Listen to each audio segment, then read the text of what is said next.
Hey guys, welcome back to my channel. It's your girl Britannia and I am back with another video. Don't forget to like, share, subscribe to my channel, hit the notification bell, tell your friends to come over to Alicia's world and do the right thing, which is subscribing. Let's get into the video, guys. But I'ma just tell you why these 5 reasons are so crucial in your prayers not being answered at all. No matter how you pray, you're just not seeing a result. I'm gonna tell you why.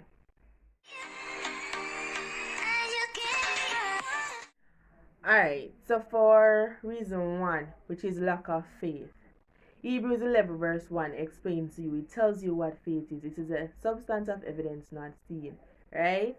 That is faith. I didn't quote it words for words, but you can look it up. Hebrews 11 verse 1, right? If you don't have faith, then it doesn't make sense to pray. Why is it that you're going to pray to God, asking Him for stuff that you want or what you need, and then you don't believe that He is able to give it to you? If you're going to ask Him for stuff and you don't believe in Him, then He's literally not going to give it to you. It's like us as human beings, right? If somebody come to us and say, I'm gonna borrow $50,000 from you, and I'm gonna bring it back to you in the next 1 week, and you say to yourself, I don't believe that this person will care about my money, I'm not going to give it to the person. You're not going to give it to the person because you don't believe that this person is going to bring back your money, right? You don't trust that person. You don't believe in that person. It's like us now not believing and not trusting in God. So if I'm going to ask Him for a house or a car and I don't believe He's going to do it for me, why must I pray to Him then? I shouldn't be praying to Him because I believe not. You understand? So in order for you to receive what you ask the Lord for, you have to believe, you have to trust Him. Alright? Just going and praying on your knees is not going to work. Faith without work is dead. Work without faith is also dead. Right? So it don't make sense to go pray because it not go reach nowhere. It not go come true. Second, covetousness. Being covetous is wanting what other persons have, right? You covet him for him house, him car, him wife, him husband, children. There's so many things that you can covet persons for. And covetousness is a sin. Exodus 20 verse 17. Do not covet your neighbor's wife, the foxes, your neighbor's servant, and everything that is within your neighbor's house. Yeah, Exodus 20 verse 17. Look that up also. I didn't quote it word for word, but I just said what it means, right? Covetousness. You cannot go to God in prayer with covetousness in your heart. So Lord, I come to you today and I pray because I see Britannia with a nice house and I've been praying for a nice house and I don't have a nice house and I need you to provide a nice house. You're coveting Britannia's for her house. You are not going to get that prayer answered. You go to God again and say, oh God, oh God, I see Britannia's children so successful in life, and I don't see why my own children can't be successful, and I am praying and I am doing all I'm supposed to do, and she's not doing what she's supposed to do as a Christian, and you're blessing her and you're not blessing me. You're coveting Britannia's children. So those prayers are not going to be answered. Even if you not go to God with all that attitude and all that covetousness, He knows your heart. So once you have it in you and you go to Him, He's going to say, I'm not going to say what He's going to say because I don't know what He's going to say, but He's going to look in the situation like covetousness is a sin. So why is it that my child is coveting another child? Go to God with a pure heart, a sincere heart. Say, Lord, I come to you. I want my own children to be successful. I am trying my best to be the Christian you want me to be, or I'm trying my best to come to you and surrender to you. I'm just asking you, please, to uplift my children or to uplift my life or whatever you need to go to God with. Go to Him with a pure and sincere heart without being covetous of any other person, life, and the wealth and the success. 3, greed. So you don't have a need, but you have wants. So you are greedy.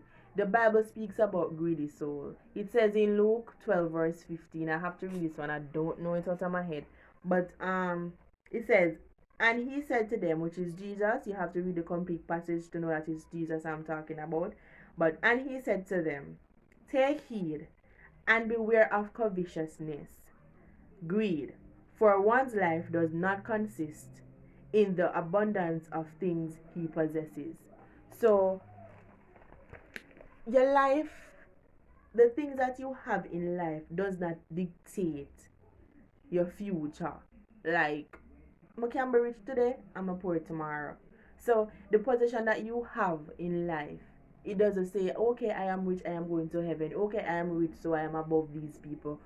Things you have in life, it just makes you a little bit more comfortable than others, make you a little bit more successful than others. But it doesn't mean that because of my possession I am going to heaven, or because of my possessions that I have, I think that I deserve more and I'm going to pray for more. Greedy.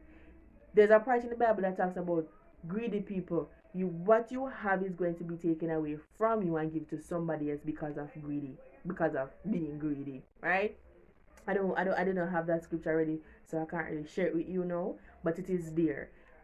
So if you're going to go to God in prayer and say, Lord, I have everything I need. I have enough cars, I have the houses, I have the children, the money, I have everything I need. But I see I see the need for another SUV, or I see the need for another car. And let me not use that example, the rich example. Let me use a simpler example.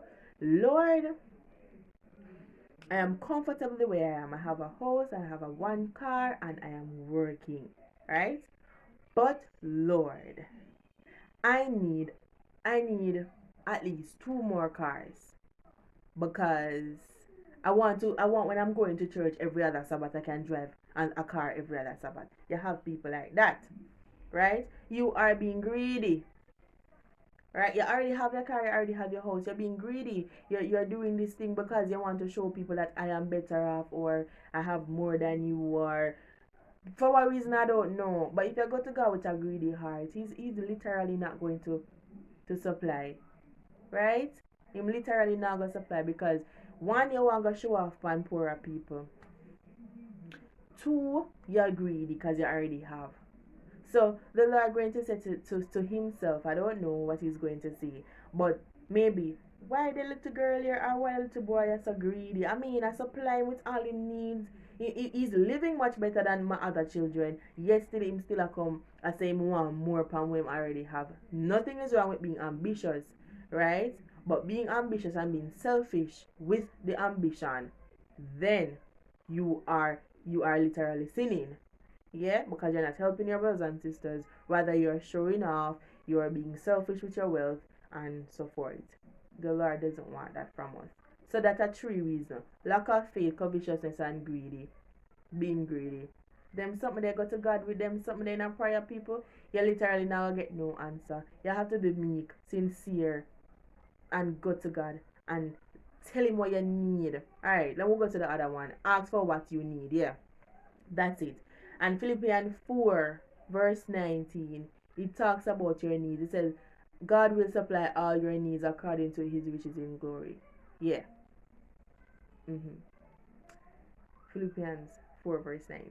I think that's what it says, right? I should think so.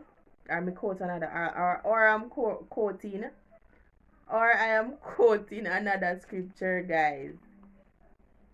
I'm sure that's what it says, but let me just double check. 4 verse 19, and it says, yeah, and my God shall supply all your needs according to his riches in glory. Someone get it right. Yeah. So of course, once you go to God with your needs, and him, because alright, you must know what you need. You must know what your needs are and what your wants are, right? You must know them. You must can differentiate your needs and your wants. So once you go to God with your needs, with a sincere heart, a pure heart, pour it out to him. He will listen.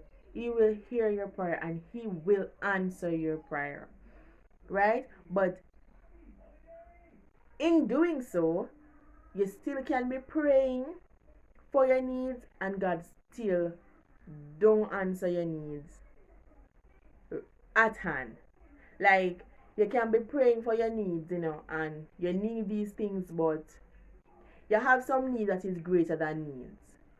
Going down to the fifth reason why your prayers are not being answered. The Lord knows what is best. So you have a need, yes, and you're praying for that particular need. But then you have needs. So you have needs that are greater than some. For instance, I'm giving you an example. You're living in a rent house, right? You need a house for yourself, but you also need a car. So the Lord knows that, listen, the house is much important than the car right now. So He blesses you with the house. But you weren't praying for a house, you were praying for a car. He blesses you with the house, and you didn't receive the blessing of the car. So you say to yourself that, okay, God did not answer my prayer of giving me a car. But He knows what is best for you. So even though we go to God with our needs, He's not going to supply our needs accordingly to how we ask for them, right? So the need, you have a need for a house, you have a need for a car, but the house is much important than the need for a car. So the Lord blesses you with the needs of the house and not the car, but you think that your prayer is not being answered because you get the blessing of the house. But the Lord is still going to bless you with the car, but just not in the sequence, in the order that you ask for it, because you ask for the car, then you ask for the house, then you ask for a husband. I'm just laying it out there, right? So you get the husband first, but you were asking for the car first, right? Then you say your prayer for the car no answer, but the one for the husband answer because you get the husband before the car. Me basically I try to tell you, say, yes, we can ask God for our needs, He will supply them, but according to His will, right? Yeah, because He know what is best for us. So once we ask the Lord for things according to His will, we shall get them. And we have to be sincere about it. We have to be meek about it. And why I say the Lord, when I'm not gonna say everybody know that, so the Lord know best. But just to prove that the Lord knows best, I'm gonna read Jeremiah 29 verse 11.